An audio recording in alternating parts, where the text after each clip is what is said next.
Okay, so magnet hole. I'm gonna just use this fucking pre-existing. Is this a UV? It is. Fuck you. Fuck you, UV. Okay. Split to a line. Okay, now you got the two pieces. Let me do this. So once I get the hole, um, turn outline on so I can see what the fuck I'm doing. Once I get the hole, there we go. Now there's a hole in the middle. So now there's a hole. Yay. Okay. Then what I do is I get a cylinder. Um,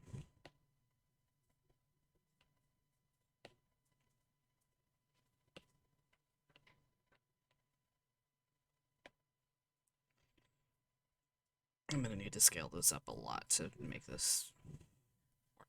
So, this at least. The cylinder can stay pretty small for now. So, I get a cylinder, make it pretty big for now. I'm gonna measure it in a second. So, um, I do the magnet sized piece first, just because I find that it's easier to start with that, so it helps to know what size your magnet is.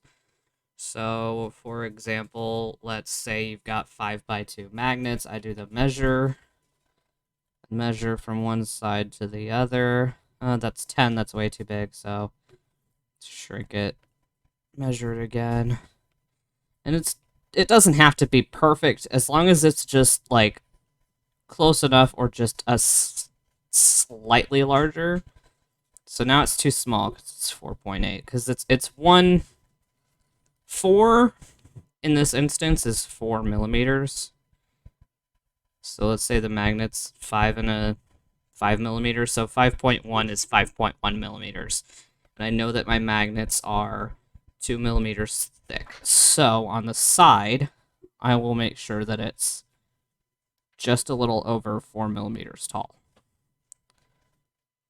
Hang on. There we go. There you go. Just a little over 4 millimeters. Uh, uh, so that's our magnet space. So then I'll take it and I will put it at an angle that matches the cut of the back of the head. No, not that button. Make sure that it's about halfway. Well, make sure it's as deep as you want it to be. First of all, mirror it, because, well, you don't have to mirror it. It's better to do it on two sides if you've got two heads. So, in this instance, I'm gonna do it just for the sake of posterity. I don't even have to do that. What am I saying? I can do it as a one off like that. It doesn't even really matter. I'm gonna stick it up here for now. So I like to do that a little bit deeper, and then I will duplicate it so that I get another cylinder at the exact same angle. This one is going to be longer. We're going to want it to be a bit thicker. I will do additive for the material so that you can see the magnet inside. Make this long enough to hold things in place. Shit, I shouldn't have done that way. Hang on, let me fix this part. I messed this part up. Let me just do a box.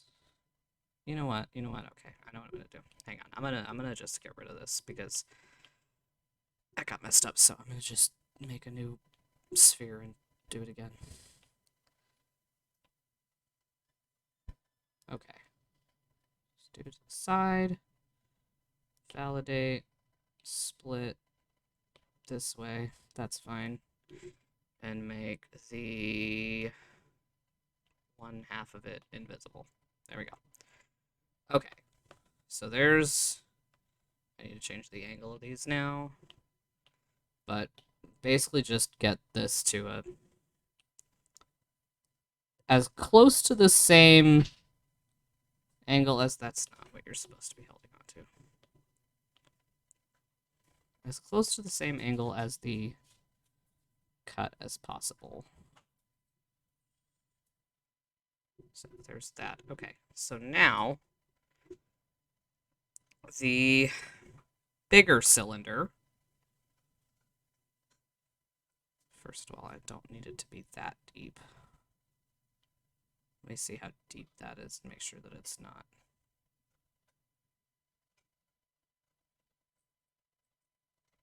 Oh, okay. I know what I'm doing. It's hard to explain it at the same time as I'm doing it. Okay. I'm going to move this over here so it's out of the way. Actually, I'm going to move this so that it's out of the way. I'm struggling right now. So, get this and embed it into the sphere, or the front of the head. I'm going to make this additive as well so you can see where both of them are. So I take that and I put that there, and then I get this, and I move it in so that it is halfway into the